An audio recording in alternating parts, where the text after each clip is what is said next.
Hello everyone, I'm the Enforcer, and welcome to the breaking news. Please make sure to like, comment, and subscribe, and support us on Patreon, link in the description below.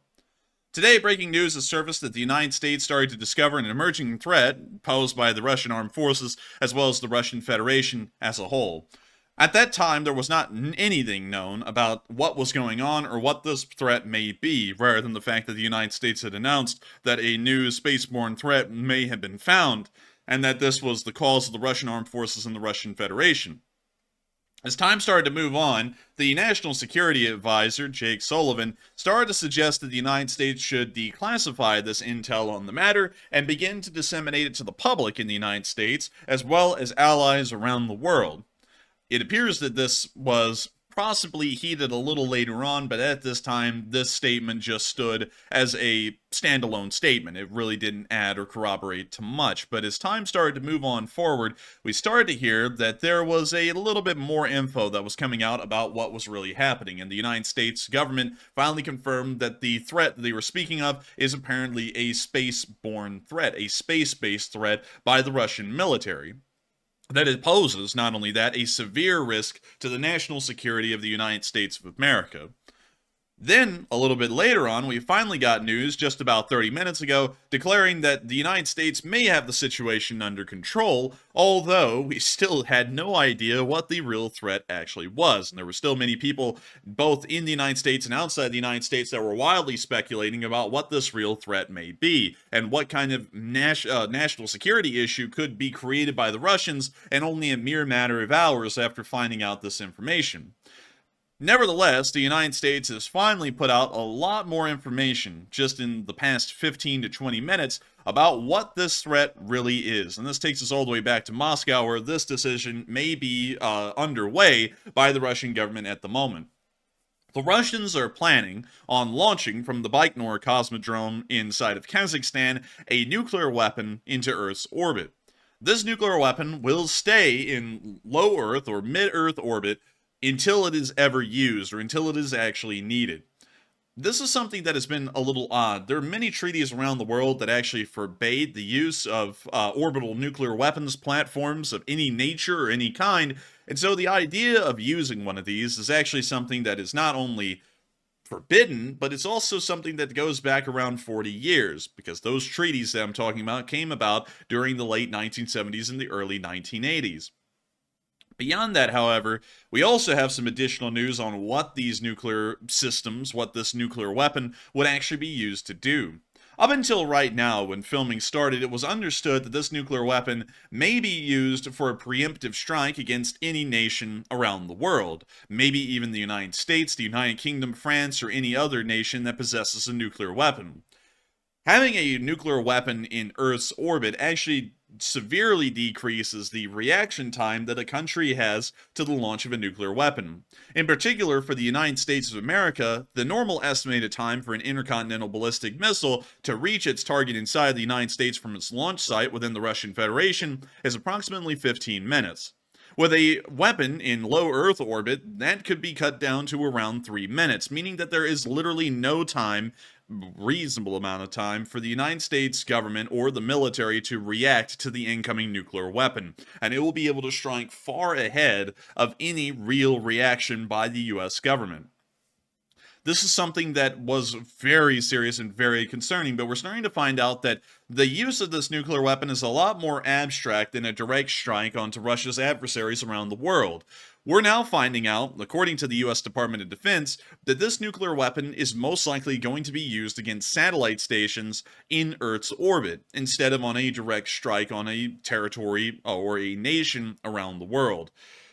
This is something a little bit bizarre, and something that is showing us that the Russians' real ability to conduct cyber warfare in space, or anti-satellite warfare, is completely non-existent.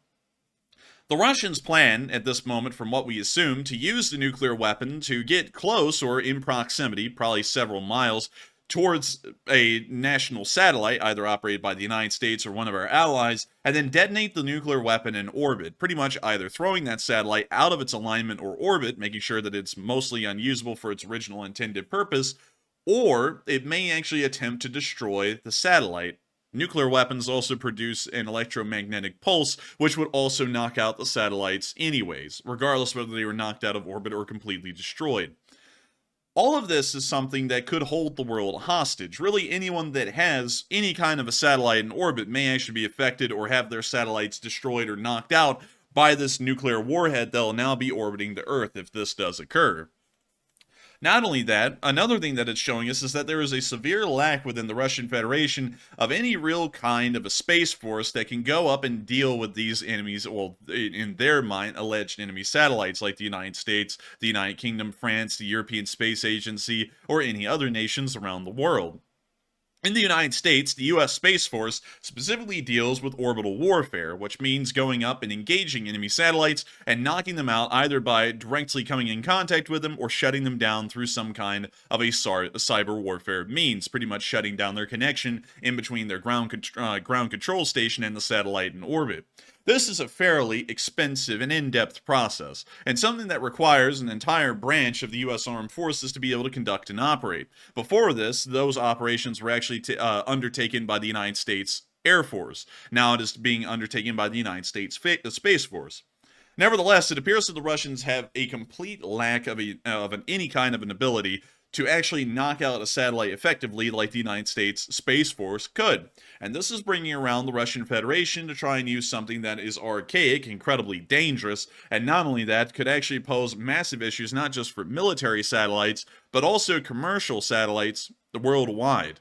A nuclear weapon exploding in Earth's orbit, the consequences of that are not really understood too well, especially considering that an EMP blast from a nuclear weapon may possibly be able to travel even farther through space than it could on the surface of the Earth, where such a thing may be affected by other elements. Once again, this situation there's not really a lot known about it. We're giving y'all a story that's currently evolving at the moment. The news that just came out about this satellite being used, well, this nuclear weapon being used to attack satellites is only about 15 minutes old at the time of recording, and we're still trying to get as much information as physically possible about what this threat is and how the United States may be planning on dealing with it, or what the Russians will be planning on doing as a counter to the United States reaction. This is one thing that cannot be understated, however, is that this is a severe and very provocative step by the Russian Federation as far as world peace is concerned. Nuclear weapons in Earth's orbit may be stated to be used against satellites, but it is very easy to deorbit a system that is currently in orbit and to send it down on into any unsuspecting country below, within a matter of only a few mere minutes. This kind of thing is something that really has to be considered quite seriously, not just by the United States, but the rest of the Western sphere of influence. And it has to be considered whether this is a serious enough threat to try and conduct some sort of intervention, or to possibly send our own space forces into Earth's orbit to try and make sure to destroy this intercontinental ballistic missile or whatever kind of nuclear weapon that will now be orbiting the Earth until it is actually needed or used. But beyond that, that is all the major news that we have at the moment. I got to thank every single one of y'all once again for watching. I hope that y'all enjoy our updates during very serious events and occurrences like these. And if you have enjoyed, please make sure to like, comment, and subscribe, and support us on Patreon, link in the description below, because supporting us on Patreon helps us make it possible to where we're able to cover stories like these as much as we possibly can. Nevertheless, thank you all once again, and I will see you all in the next one.